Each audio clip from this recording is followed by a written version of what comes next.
Che, ¿nos hacemos un matecito? Tengo una historia. Bienvenidos a Ruido de Mate, un podcast de historias reales que sorprenden, incomodan o dejan ese silencio que solo se llena con un buen... A ver qué historia tenemos hoy. Mate con Yuyo. Relatos con ese toquecito que hace bien.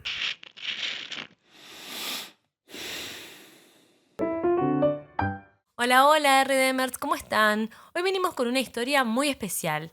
Es una historia de esperanza, pero sobre todo de superación. Era el año 1991. Sergio en ese momento tenía 28 años y estaba trabajando en una fábrica que la verdad venía muy mal. Absolutamente todo indicaba que el cierre era algo inminente.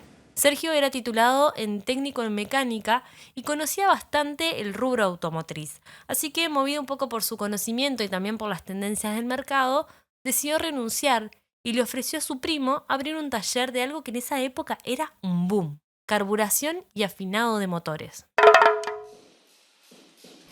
Al principio todo funcionó bárbaro, año 91, año 92, pero la cosa empezó a tener altibajos. Más bajos que altis por momentos. Era mucha la competencia. Y en 1993 todo empezó a complicarse más. ¿Y por qué? Porque empezaron a entrar masivamente los autos a inyección y ellos se dedicaban a carburación. Y acá les voy a dar un cursito básico, pero súper básico, de mecánica automotriz. Totalmente gratis el curso, simplemente por estar escuchando este podcast. El carburador era algo así como un tanquecito en donde entraba la nafta que luego era distribuida a los cilindros a través de una pieza que se llamaba múltiple de admisión.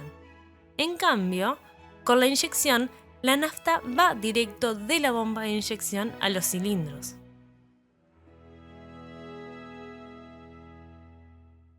Entonces, ahora sabiendo esto, entendemos que con la entrada de los autos con esta modalidad de inyección, el carburador en sí mismo empezó a entrar en desuso.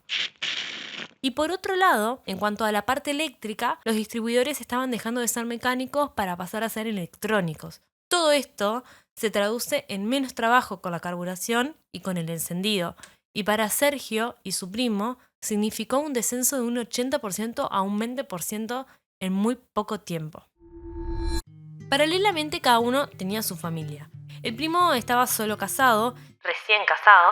y Sergio estaba casado y tenía 2 hijas, una de 6 y otra de 3. Su esposa, María, estaba prácticamente recién recibida de profesora de corte y confección y estaba empezando a tomar sus primeras horas como interina. Es decir, no haciendo suplencia, sino que eran sus horas.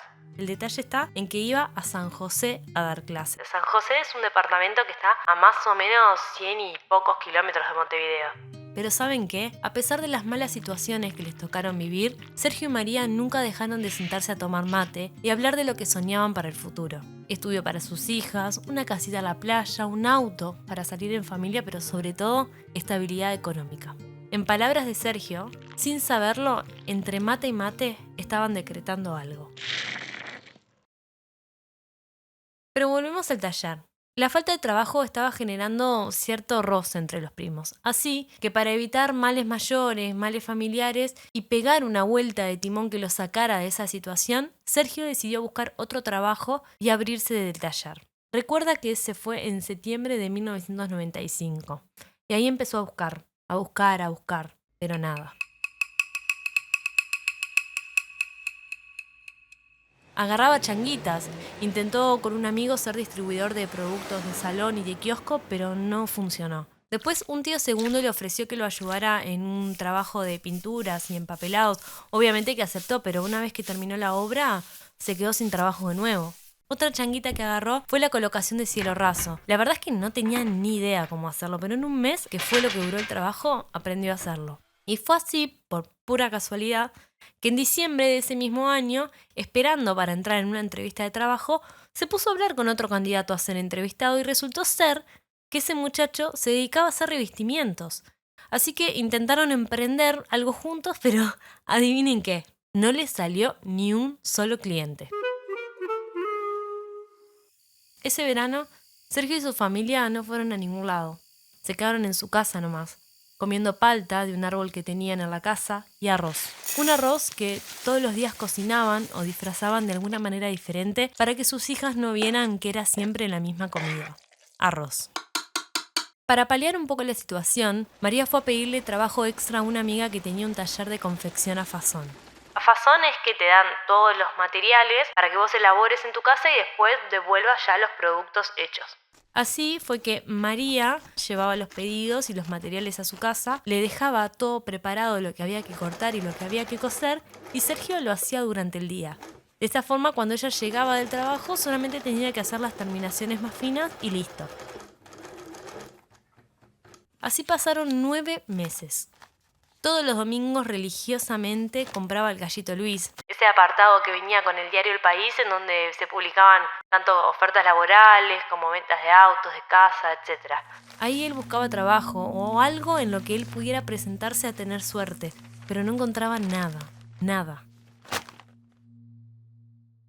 Durante ese tiempo aprovechó a estudiar cursos que estuvieran relacionados con sus estudios y que le permitieran estar actualizados.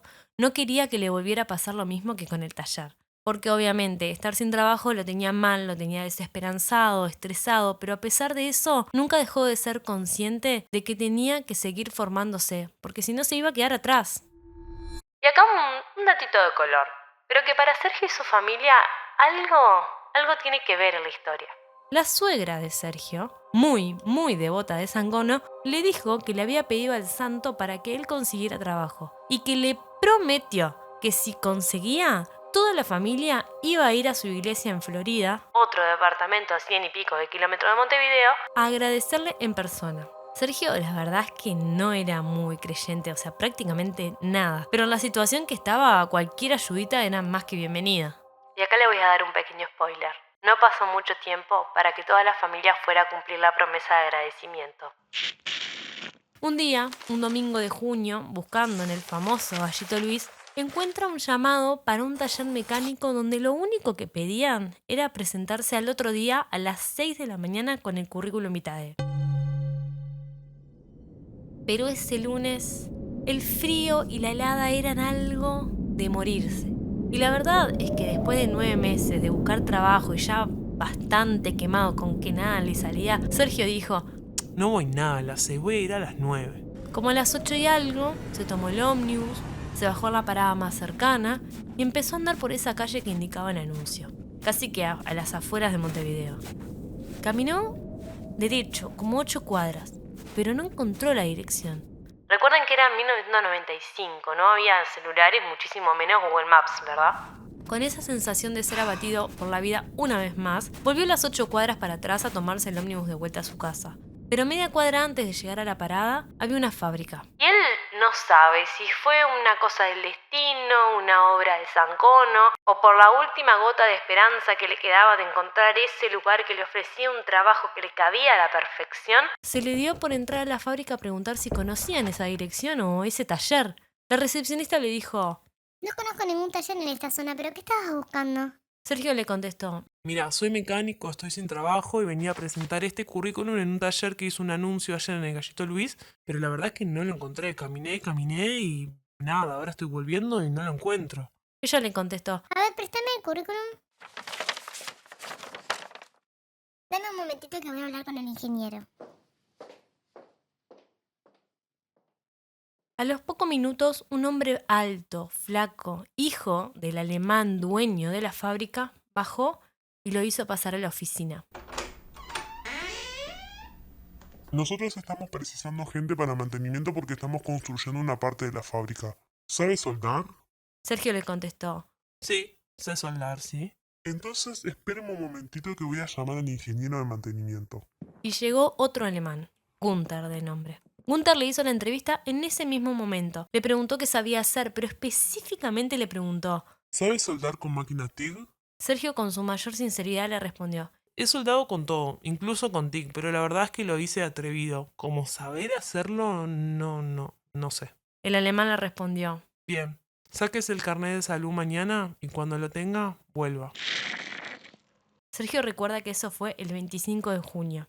El 26 se sacó el carnet, el 27 se lo dieron y el 28 se presentó nuevamente en la fábrica. Trabajó 28, 29 y 30 de junio. Ese sábado 30 de junio compartió taller con Gunther. Y fue ahí cuando él le confesó. ¿Sabes por qué te di el trabajo? Porque me dijiste que no sabía soldar. Ese día terminó la quincena. Y el 2 de julio ya cobró su primer sueldo. Ese sueldo tan esperado. Fueron más o menos 700 pesos. Algo que en este momento serían alrededor de unos 3.000 pesos. Le preguntamos si se acordaba qué había hecho con ese primer sueldo. Y sí, se acordaba. Con ese primer sueldo, Sergio hizo un surtido y se lo llevó a sus padres, que estaban en una situación peor que la de él y su familia. ¿Cómo termina esta historia? Sergio trabajó en esa fábrica durante 27 años ininterrumpidamente. Incluso se jubiló ahí. Miles de veces pasó tanto de casualidad como a propósito por la dirección del supuesto taller, pero nunca lo encontró. Y todo aquello que soñaron con su esposa, mirando a la pared, tomando mate y comiendo palta con arroz, lo lograron. Con el permiso de ellos puedo contarles que Sergio y María son mis padres, a los que solamente puedo decirles gracias. Si tenés una historia que merece ser contada, escribinos a través de ruidodemate.uy. Tu identidad va a quedar en el más absoluto anonimato.